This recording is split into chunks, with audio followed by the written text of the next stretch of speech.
E aí pessoal, aqui quem fala é André Cadori e esse é o About Money. E antes de começar o vídeo, quero pedir o seu like e também a sua inscrição aqui no nosso canal, caso você ainda não seja um inscrito. E nesse vídeo, novamente, eu vou trazer cortes de grandes investidores. Eu já trouxe diversos tipos de história de Luiz Alves Paz de Barros, onde ele trouxe algumas passagens e experiências da sua vida como investidor que ajudam a auxiliar a gente a tomar decisões no presente. E existem situações do passado onde a sua estratégia, que até hoje poucos conseguem copiar baseadas no velho investing, já existia, que é a estratégia de comprar ações extremamente baratas de empresas que estão passando por dificuldade.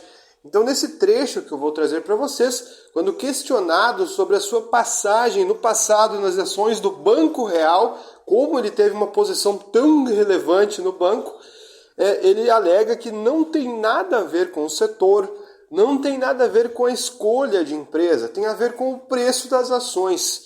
Então, qualquer setor do seu interesse, desde que esteja extremamente barato e descontado, ele vai realizar operações de compra. E não foi diferente do que está sendo hoje. Hoje ele compra diversas empresas, diversos setores. Ele vai até no setor de varejo, que é bastante condenado por Luiz Barsi, por exemplo, e pelo mercado.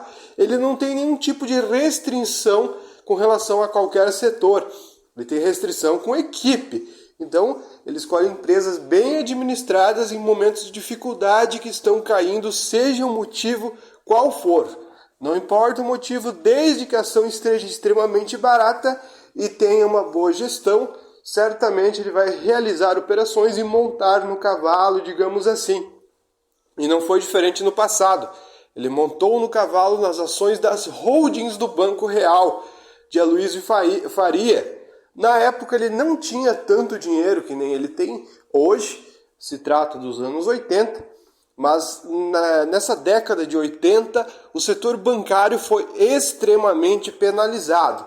E outro grande investidor também aproveitou essa oportunidade investindo no Unibanco, que foi o caso de Guilherme Afonso Ferreira.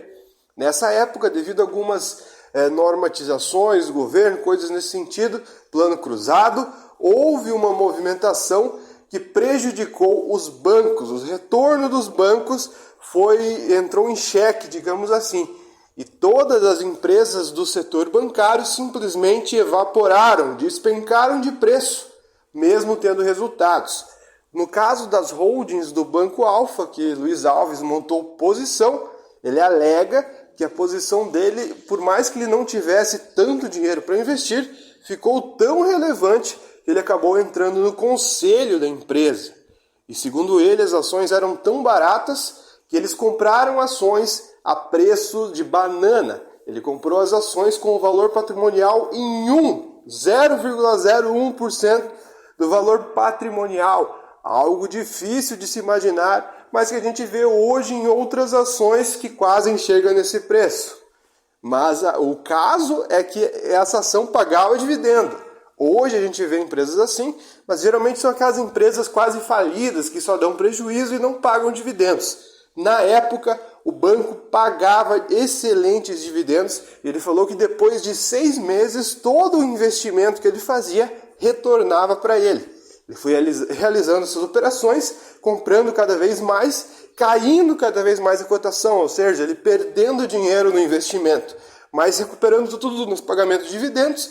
E nessa movimentação entre comprar, receber dividendos e recomprar mais ações, ele acabou acumulando uma posição gigantesca no Banco Real, que foi muito acertado, porque depois, no futuro, o Banco Real foi vendido para os holandeses e ele acabou recebendo uma bolada com toda essa transação, mostrando que vale a pena você comprar boas empresas quando o preço é bem barato. Só que alguns bancos ficaram pelo caminho. Deu sorte de ele dar uma bela de uma tacada. Enfim, pessoal, fiquem com o corte, onde ele explica como foi sua estratégia de investimento naquela época e como foi trabalhar com o bilionário banqueiro Aloysio Faria. Fiquem com o corte. Ô Luiz, você tem uma história aí, a tua história mais antiga, muito com o setor financeiro, né? Você tem 3 cases de sucesso aí. Tem o Comind, o Real, que foi uma acertada gigante sua, né? Brincadeira, foi a primeira ação, porque era era uma firma das 10 famílias que tinham, e era tudo envolvido, a gente conhecia, era tudo meio tio, meio que era diretor. Sabia que era o pessoal. Um estava de comprar do outro, deu ao outro, isso. Então, eu pedi para comprar, foi a primeira assembleia que eu fui.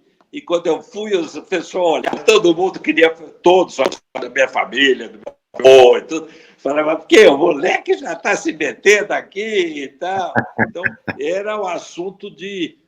Aprendi o que era possivelmente uma das companhias abertas que todo mundo se reunia para montar os bancos, as famílias se reuniam, mantinha um, vendia, outro comprava, e assim ia.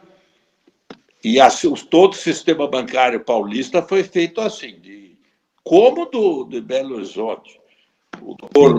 Quando o pai do Dr. Luiz morreu, ele deixou 1 ou 2% do banco só.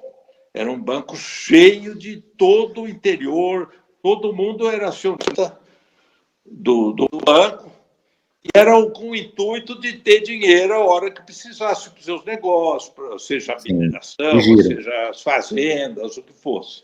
Mas não era nunca o negócio mais importante de cada um. Era um negócio como se fosse uma cooperativa para estar disposta você ir lá, se era conhecido, era acionista e receberia crédito dos negócios. O grande negócio do pai do doutor Aloysio Faria nunca foi o banco, era a KM. Foi a grande herança que ele deixou para os 2 filhos, para o doutor Aloysio e para o outro do Banco Bandeirantes, foi 10% da KM para cada um. E explicou, vocês vendam tudo que puderem. Vendam esses 2, essa KM. Pode vender o resto. A KM... E a KM é outro monstro. É a metade da Vale do Rio Doce, era a KM. Isso, o Alfa você chegou a ser acionista, né? Que é do Aloysio. O Alfa eu sou acionista. Você é ainda? Porque quando foi feita a fusão, o Banco Real foi vendido e o banco de investimento, a financeira, não foi. Não interessava. Então, o doutor Luiz manteve a mesma proporção. Os mesmos acionistas, ele cindiu as duas, vendeu o Banco Real e manteve. Então, eu continuo até hoje, faço parte do conselho, e o Banco Brás vai muito bem, é um banco seguindo as regras que o doutor Luiz impôs, o jeito de trabalhar. Até hoje, ele está presente lá. Fala, olha, o homem não gostaria que fizesse isso, então ninguém faz. E, Luiz, para quem pensa em banco hoje no Brasil, nosso mercado, né, bancário está bem mais aberto, está bem mais moderno hoje. O que você enxergava lá na época, por exemplo, do Real ou da entrada do Alfa mesmo? Mas o que você enxergava no o Real? Hoje em dia? O que eu estou no mercado para catar pechinchas, para pegar moleza. Então, o bom da Bolsa é isso, você pode entrar em qualquer setor a qualquer hora, e desde que descobrindo ações que estão muito mais baratas, seja pelo motivo que for. E essas ações das holdings do Banco Real, você comprava por um real, e ia receber daqui a 6 meses R$1 de dividendo. E ninguém queria. Então, eu falava, é bom para receber de volta tudo que pode daqui a 6 meses. Ela custava entre 1% a 2% do valor patrimonial. O valor de balanço era 1% a 2%. E estava totalmente que não se sabe por que ninguém queria. E aí eu parecia comprava. Um dia acabou todo o dinheiro. E aí, já nessa hora, eu tinha uma porcentagem bem importante. E aí me dediquei muito ao assunto. Fui para o Conselho Fiscal de todas as firmas. Me dei muito bem com o Dr. Luiz, meu ele me ouvia, deixava eu dar os palpites. Então, o assunto era muito agradável, me ensinou muito como que é o trato de um funcionário, como que é o trato a força que o Conselho Fiscal pode ter numa organização. Para mim, foi uma grande escola de como tratar uma companhia, como tentar compreender o espírito que a companhia tem, o que ela pretende fazer claramente e o que é proibido de fazer, e assim vai.